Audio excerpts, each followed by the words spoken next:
Voilà. Donc, un instant. Voilà.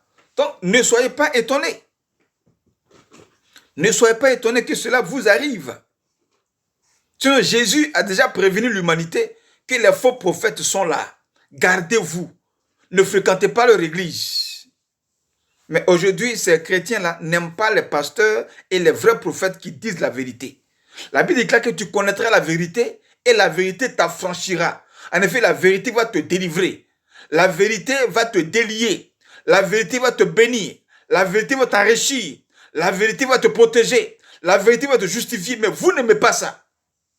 Parce que le vrai pasteur, le vrai prophète là, voilà, il n'a pas une grosse voiture, il n'a pas une grosse église, voilà, il dénonce le péché qui est en toi, donc pour ça, tu ne l'aimes pas. Mais quand quelqu'un vient enlever le mal en toi, ça c'est mauvais ça. Mais comme vous aimez le mensonge, alors Dieu ayant vu que 90% des fidèles aujourd'hui dans les églises aiment le mensonge, alors Dieu mettra sur votre chemin des faux prophètes et des faux pasteurs. Comme ça, ils vont vous châtier avec le mensonge. C'est ce qui est arrivé à cette famille-là, à ces deux filles-là. Vous les chrétiens qui aimez le mensonge là, Dieu mettra sur votre chemin des faux prophètes, des faux pasteurs qui vont vous châtier avec les conséquences du mensonge. Comme ça, vous allez vous réveiller de votre sommeil et vous allez commencer à aimer les vrais prophètes et les vrais pasteurs. Aujourd'hui, quand tu dis la vérité, tu deviens l'ennemi de tout le monde. Amen. Moi, je n'ai pas d'amis. Hein. C'est pourquoi les gens n'aiment pas mon affaire. Je suis Jérémie, prince Jérémie. Voilà. Comme Jérémie dans la Bible.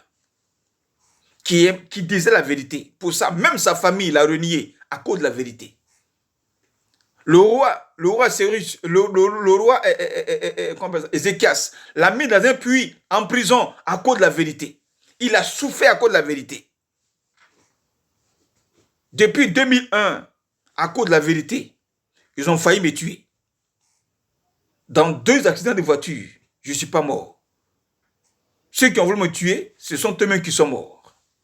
À cause de la vérité, des gens dans mon village se sont levés contre moi. Dieu aussi m'a défendu. Ils sont morts. À cause de la vérité, je n'ai pas beaucoup de fidèles. À cause de la vérité. Et tous ceux qui me quittent, qui s'en vont vers où on peut leur dire des choses qui font rêver là. Quand ils s'en vont, c'est la catastrophe de leur vie. Mais si tu n'aimes pas la vérité qui va t'affranchir, qui va te libérer, et que tu préfères le mensonge ne délivre personne. Le mensonge, bien aimé, possède l'homme. Parce que le père du mensonge, c'est le diable. Et le diable n'est pas venu pour protéger ta vie. Il n'est pas venu pour délivrer ta vie, mais il est venu pour emprisonner ta vie. Il est venu pour posséder ta vie. Il est venu pour détruire ta vie. Donc les faux prophètes, les faux pasteurs là, ils possèdent vos vies comme des démons qui vous tiennent. Pour vous faire souffrir, pour vous maltraiter. C'est ça. Et leur mission, c'est d'apporter de la mort spirituelle dans vos vies. C'est de tuer vos vies spirituelles. Comme ces deux sœurs-là. Elles sont déçues, elles ont peur maintenant d'aller à l'église. Comme Dieu était devenu un démon qui fait peur aux gens. Non, le Saint-Esprit ne terrorise personne. Le Saint-Esprit n'est pas une terreur pour l'humanité. Ce sont les démons qui terrorisent. Comment le mensonge peut vous terroriser? La vérité peut vous terroriser. Mais si la vérité vous terrorise, alors que fera le mensonge dans vos vies alors? Si la vérité vous fait peur, que sera maintenant les conséquences du mensonge dans vos vies? Si la vérité va vous chasser de l'église, que fera le mensonge contre vous? Dites-moi. Voici les conséquences du mensonge qui sont là. Il les a violés. Il a sodomisé des enfants. Voilà comment se comportent les faux prophètes et les faux pasteurs que vous aimez. Vous appelez les grands pasteurs, le grand prophète, le grand bishop, archibishop, colonel, général. Ils sont sur les réseaux sociaux, vous les suivez. Quand ils parlent, vous l'acclamez, ils prêchent. Vous êtes remplis dans leurs églises comme ça et ils vous mentent et vous croyez.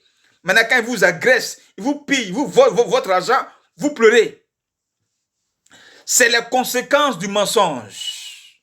Alors, si tu ne veux pas que ces conséquences du mensonge t'arrivent, C'est très simple. Sortez de leurs églises. Voilà. Sortez de leur chapelle, leur cathédrale qu'ils ont construit là, en étage là. Sortez de là. Sortez de là. Parce que ce sont des tombes qui sont là. Ce n'est pas des églises, ce sont des tombes. Ce sont des sectes. Des maisons sectaires qui sont là. Des tombes qui attendent vos morts. Sortez de ces églises-là. C'est tout ce que je peux vous dire. Parce que vous n'allez pas voir cette sœur-là qui vient de parler là, avec sa famille, aller fréquenter l'église de ce faux pasteur-là. Ils ne vont pas aller là-bas. Ils vont maintenant chercher les petites églises où on dit la vérité, c'est maintenant ils vont aller là-bas. Maintenant qu'on les a violés, on les a agressés, on a tué leur virginité, c'est maintenant ils vont maintenant aller chercher la vérité. Vous n'aimez pas les vrais pasteurs. Aujourd'hui, les vrais pasteurs, les vrais prophètes n'ont pas beaucoup de fidèles. Ils ont des petites églises. Vous cherchez les gros temples, les cathédrales, où il y a la musique, tout est décoré, où il y a la clim dans le temple. C'est ça que vous aimez, le mensonge. On appelle ça la séduction. On vous séduit et vous venez. On vous attire, vous venez et vous attrape comme des poissons qu'on va briser. On sort de l'eau avec la maison, le poisson dessus, puis on te tire pour te briser. Vraiment, vous faites pitié. Vous faites pitié. Alors, vous qui aimez ces faux prophètes, ces faux pasteurs-là, je vous encourage. Oui, oui. Je ne vais pas vous décourager. Hein. Je vous encourage. Continuez à les fréquenter. Vous serez davantage pillés dans vos maisons.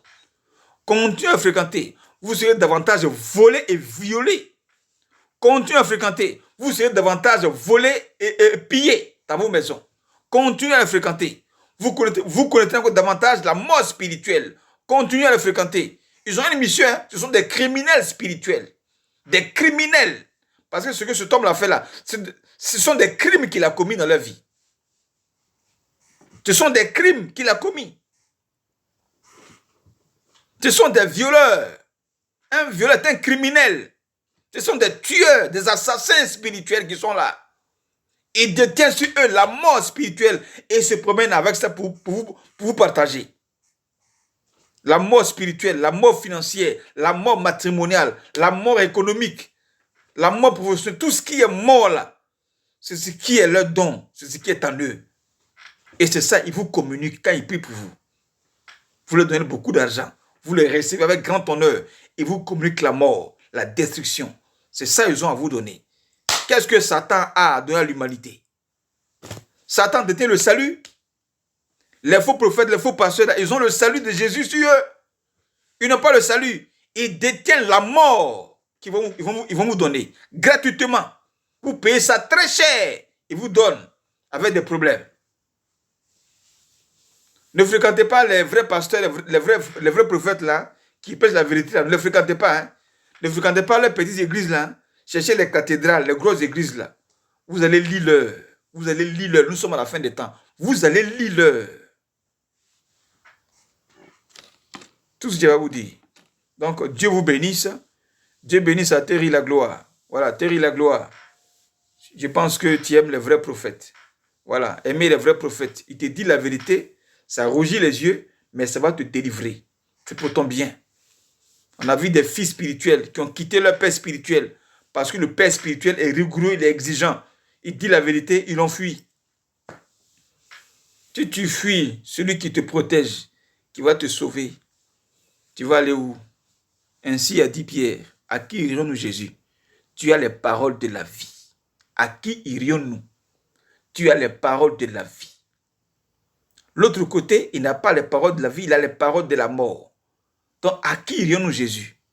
Voici la question. Amen. Donc, shalom à vous, nous allons prier.